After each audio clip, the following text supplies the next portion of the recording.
আমরা সবাই জানি যে আমাদের শরীরের গঠনগত এবং কার্যগত একক হলো কোষ। আর এরকম কতগুলো কোষ নিয়ে তৈরি হয় হলো কলা। আর এরকম কতগুলো কলা নিয়ে তৈরি হয় হলো অর্গ্যান, যেমন স্টমাক, লিভার। আর এরকম কতগুলো অর্গ্যান নিয়ে তৈরি হয় অর্গ্যান সিস্টেম, মানে ডাইজেস্টিভ সিস্টেম, রিপ্রোডাক্টিভ সিস্টেম। আর এরকম কতগুলো অর্গ্যান সিস্টেম নিয়ে তৈরি হয় হলো মানব শরীর, মানে একটা অর্গানিজম। ঠিক আছে। তো আজকে আমরা সেই টিস্যু বা কলা নিয়ে কথা বলবো, যেটা বায়োলজির জন্য খুবই ইম্পর্টেন্ট একটা টপিক। আর তোমরা যারা গভর্নমেন্ট জবের জন্য প্রিপারেশন নিচ্ছ, সেখানে এই প্রাণী কলা থেকে কিন্তু অনেক এমসিকিউ আসছে। তাই প্রতিষ্ঠা এডুকেশন নিয়ে এসেছে এই টপিকের ওপর কিছু ইম্পর্টেন্ট এমসিকিউ। তাহলে চলো শুরু করি আজকের টপিক, প্রাণী কলা। দেখো প্রথম কোশ্চেনটা কি বলেছে। প্রথম কোশ্চেনে বলেছে যে নিউরোগ্লিয়ার কোনটা কাজ নয়। তাহলে নিউরোগ্লিয়া কি? নিউরোগ্লিয়া হলো নার্ভাস সিস্টেমে থাকে। এটা কিন্তু কোনো ইলেকট্রিক্যাল যে ইম্পালস, সেটা কিন্তু প্রপাগেট করে না। তাহলে এটা কি করে? এটা নিউরনকে সুরক্ষা প্রদান করে, নিউরনকে পুষ্টি সরবরাহ করে। ঠিক আছে, এটা ফ্যাগোসাইটোসিস করে। ঠিক আছে, এবং নিউরনগুলোকে যে একটার থেকে আর একটা যাতে জুড়ে না যায়, তাদেরকে আলাদা করে রাখে। ঠিক আছে, এবং এর মধ্যে কিন্তু ফ্লুইডও থাকে, CSF fluid, cerebro spinal fluid. ঠিক আছে, কিন্তু এটা কোনো ইনফরমেশনকে প্রসেসিং করে না। ঠিক আছে, তাহলে বলেছে নিম্নলিখিত কোনটা নিউরোগ্লিয়ার কাজ নয়। দেখো চারটে বলেছে। ফার্স্ট বলেছে এটা ফ্যাগোসাইটোসিস করে, এটা তো হবে না, কারণ এটা তো নিউরোগ্লিয়ার কাজ। সেকেন্ড বলেছে নিউরনগুলোকে বিচ্ছিন্ন রাখা, এটাও তো নিউরোগ্লিয়ার কাজ, এটাও হবে না। থার্ড বলেছে সেরিব্রোস্পাইনাল ফ্লুইড নিঃসরণ করে, এটাও হবে না। 4 নম্বর বলেছে, আমি বললাম যে নিউরোগ্লিয়া কিন্তু কোনো ইলেকট্রিক্যাল ইম্পালস প্রপাগেট করে না, তাহলে এটা কি হবে? এটা কোনো ইনফরমেশন কিন্তু প্রসেসিং করে না, তাহলে এইটাই হবে নিউরোগ্লিয়ার, এটা কিন্তু কাজ নয়। সঠিক উত্তর হবে হচ্ছে অপশন বি, ইনফরমেশন প্রসেসিং। দেখে নি সেকেন্ড কোশ্চেনটা কি লেখা আছে। বলছে আবরণী কলা। তাহলে এই আবরণী কলা কি? আবরণী কলাটাকে আমরা বলি এপিথেলিয়াল টিস্যু, মানে যেটা আমাদের শরীরকে বা কোনো অঙ্গকে বাইরে থেকে ঢেকে রাখে, যাতে এটার উপর কোনো আঘাত না, সেটাকে সুরক্ষা প্রদান করে, একটা স্ট্রাকচার দেয়। তো এই আবরণী কলার প্রকারভেদ যার ভিত্তিতে রয়েছে, আবরণী কলার প্রকারভেদ গঠনগত দিক থেকে দুটো ভাগে ভাগ করা হয়। একটা হচ্ছে সিম্পল এপিথেলিয়াম টিস্যু, আর একটা হচ্ছে স্ট্র্যাটিফাইড এপিথেলিয়াম টিস্যু। তাহলে আবরণী কলার প্রকারভেদ কিন্তু আমরা গঠনগত দিকে বা স্ট্রাকচারাল উপায় কিন্তু আমরা এটাকে ভাগ করছি। তাহলে দেখে নিই সঠিক উত্তরটা কি হবে। সঠিক উত্তর রয়েছে গঠনগত দিক থেকে আমরা আবরণী কলাকে দুটো ভাগে ভাগ করি। দেখো সামনেই আমাদের স্কুল সার্ভিসের গ্রুপ সি এবং গ্রুপ ডির এক্সাম, এবং তার জন্যই প্রতিষ্ঠা এডুকেশন নিয়ে এসেছে প্রত্যেকটা টপিকের ওপর আলাদা আলাদা করে স্টাডি ম্যাটেরিয়াল। কি কি থাকছে সেখানে? সেখানে থাকছে general knowledge, current affairs, arithmetic, English. এছাড়াও প্রত্যেকটা টপিকের ওপর আলাদা আলাদা করে মক টেস্ট দেওয়ারও সুযোগ। আর এই সমস্ত কিছু তোমরা পেয়ে যাচ্ছ শুধুমাত্র 299 টাকায়। এবং এই ব্যাপারে আরো বিশদে জানতে তোমাদেরকে ফোন করতে হবে 9088890010। আবার বলছি 9088890010 এই নাম্বারে। দেখে পরের কোশ্চেনটা কি রয়েছে। পরের কোশ্চেনটা রয়েছে প্রাণী দেহে কোন কলার পরিমাণ সবচেয়ে বেশি থাকে। দেখো এপিথেলিয়াম মানে যেটা কোনো অঙ্গকে বাইরে থেকে ঢেকে রাখে, মানে সুরক্ষা প্রদান করে, যেমন আমাদের ত্বক। ঠিক আছে, এপিডার্মিস এইটা। তো এপিথেলিয়াম তো হবে না। যোগ কলা, যোগ কলা মানে আমাদের শরীরে যে রক্ত রয়েছে, যে বোনস রয়েছে, সেগুলো কিন্তু এই যোগ কলার উদাহরণ। এটা কিন্তু আমাদের শরীরে অনেকটা বেশি পরিমাণে থাকে, তো এটা কিন্তু হতে পারে। থার্ড বলেছে পেশিকলা, আমাদের মাসেলসে যে ধরনের টিস্যু থাকে তাদেরকে আমরা বলছি হচ্ছে পেশিকলা। আর স্নায়ু কলা মানে হচ্ছে আমাদের নিউরনে, নার্ভাস সিস্টেমে যে ধরনের টিস্যু থাকে তাদেরকে আমরা বলছি হচ্ছে স্নায়ু কলা। তাহলে সঠিক উত্তর হবে হচ্ছে অপশন বি, যোগ কলা। ঠিক আছে। আচ্ছা, পরের কোশ্চেনটা দেখো, এই যে এপিগ্লটিস বা পিনা এবং নাকের অগ্রভাগে কোন ধরনের তরুণাস্থি থাকে, মানে নাক, কানের, এদের যে কোন ধরনের তরুণাস্থি থাকে, খুবই নরম হয় এই জায়গাটা, এখানে স্থিতিস্থাপক তন্তু থাকে। ঠিক আছে, তো দেখে নি কোথায় স্থিতিস্থাপক তন্তু রয়েছে। দেখো ফার্স্ট অপশনেই রয়েছে স্থিতিস্থাপক তন্তু, সেকেন্ড বলছে হাড়ালিন, যেটা হবে না, থার্ড বলছে শ্বেত তন্তু, সেটাও হবে না, এবং 4 নম্বরে বলছে ক্যালসিফাইড তরুণাস্থি, এটাও হবে না। তো দেখে নি সঠিক উত্তর রয়েছে অপশন এ, স্থিতিস্থাপক তন্তু নিয়ে কিন্তু গঠিত হয় কি এপিগ্লটিস পিনা এবং নাকের অগ্রভাগ। দেখো উট থাকে হচ্ছে মরুভূমি অঞ্চলে এবং উটকে দীর্ঘদিন কিন্তু জল পান না করে থাকতে হয়। তো উটের যে কুজ থাকে সেই কুজে কিন্তু অ্যাডিপোস টিস্যু থাকে, সেখানে তারা ফ্যাটটাকে সঞ্চিত করে রাখে।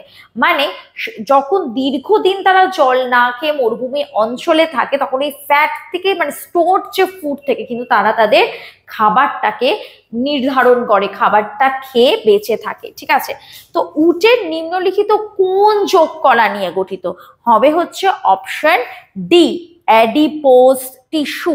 অ্যাডিপোস টিস্যুটা থাকে হচ্ছে উটের কুজে। দেখে নি সঠিক উত্তর রয়েছে অ্যাডিপোস কলা। 6 নম্বরে কি বলেছে দেখো, 6 নম্বরে বলেছে যারা কায়িক পরিশ্রম করে, মানে যারা শ্রমিক হয়, তাদের হাত এবং পায়ের পাতার পুরু ত্বক দেখতে পাওয়া যায়। তাহলে দেখো আমাদের স্কিনের একদম বাইরের লেয়ারটা রয়েছে এপিডার্মিস, ডার্মিস, সাবকিউটেনাস টিস্যু, এই সমস্ত লেয়ারগুলোই কিন্তু এই শ্রমিকদের খুব পুরু হয়। তাহলে সবকটি হবে, অপশন হবে হচ্ছে সঠিক উত্তর হবে অপশন ডি, সবকটি। দেখো মানব শরীরের কঠিনতম বস্তু কোনটা, মানে সবচেয়ে কঠিন কোনটা বস্তু, আমাদের দাঁতে যে এনামেল থাকে এটাই কিন্তু মানব শরীরের সবচেয়ে কঠিনতম বস্তু। তাহলে সঠিক উত্তর কি হবে, সঠিক উত্তর দেখো অস্থি হবে না, এনামেল হতে পারে, ডেন্টিন হবে না, নোক, নোক তো হবেই না, কারণ নোক তো সবচেয়ে কঠিনতম বস্তু হতেই পারে না, নোক তো যে কোনো সময় ভেঙে যায়। তাহলে সঠিক উত্তর হবে হচ্ছে অপশন বি, এনামেল। আচ্ছা, দেখি 8 নম্বরে কি বলেছে, মানব দেহে কোথায় ফ্যাট সঞ্চিত হয়। দেখো ফার্স্ট বলেছে এপিডার্মিস, দেখো এপিডার্মিস হচ্ছে স্কিনের ওপরের লেয়ার, এখানে তো ফ্যাট সঞ্চিত হয় না, তো এইটা হবে না। সেকেন্ড বলছে অ্যাডিপোস কলা, অ্যাডিপোস কলায় তো ফ্যাট সঞ্চিত হয়। থার্ড বলছে যকৃৎ, লিভারে যদি ফ্যাট সঞ্চিত হয় তাহলে লিভারের ডাইজেশন হবে কি করে, যকৃৎ তো হবে না। তারপর বলছে দেখো এপিথেলিয়াম, এপিথেলিয়াম তো আবরণী কলাটাকে বলছে, এটা তো হবে না। তাহলে সঠিক উত্তর হবে হচ্ছে অপশন বি, অ্যাডিপোস টিস্যু। তারপরে দেখো 9 নম্বর কোশ্চেনটা কি বলেছে, নিচের কোনটা কলার উদাহরণ, মানে টিস্যু। ঠিক আছে, দেখো মস্তিষ্ক, মস্তিষ্কটা অর্গ্যানের উদাহরণ, মানে কতগুলো টিস্যু নিয়ে কিন্তু একটা অর্গ্যান তৈরি হয়, তাহলে মস্তিষ্ক তো হবে না। দেখো সেকেন্ড বলছে রক্ত, রক্ত কিসের উদাহরণ, কানেকটিভ টিস্যু বা যোগ কলার উদাহরণ, এটা হতে পারে। যকৃৎ, আবার যকৃৎটা কি একটা অর্গ্যানের এক্সাম্পল, তো এটা হবে না। পাকস্থলীয়, সেম, পাকস্থলীয় কি অর্গ্যানের এক্সাম্পল, এটা কোনো টিস্যু নয়। তাহলে সঠিক উত্তর হবে অপশন বি, রক্ত। দেখো পরের কোশ্চেনটা কি বলেছে, এই যে অনেকের শরীরের যে রংটা, ঠিক আছে, আমার স্কিনের রং, এই যে স্কিনের রং অনেক সময় কি হয়, লাইট হয়, অনেক সময় ডার্ক হয়, এটা কেন হয়। ঠিক আছে, দেখবে কাজলকে আমরা দেখি পুরোনো সিনেমাগুলোতে ওর গায়ের রংটা ডার্ক ছিল, এখন তার গায়ের রংটা লাইট হয়ে গেছে। কেন হয়েছে, সে মেলানিন চেঞ্জ করেছে। তাহলে কি হচ্ছে, মানুষের শরীরে যে রং, যেটা কি কালার হবে, সে গায়ের স্কিনটা কিরকম হবে সেটা নির্ধারণ করে কোন রঞ্জক, মেলানিন। এই মেলানিন হচ্ছে এক ধরনের রঞ্জক যেটা কি করে মানব শরীরের বর্ণ নির্ধারণ করে। আচ্ছা, আইডপসিন আর রোডপসিন এটা কোথায় থাকে? এটা মানব শরীরের চোখে উপস্থিত থাকে।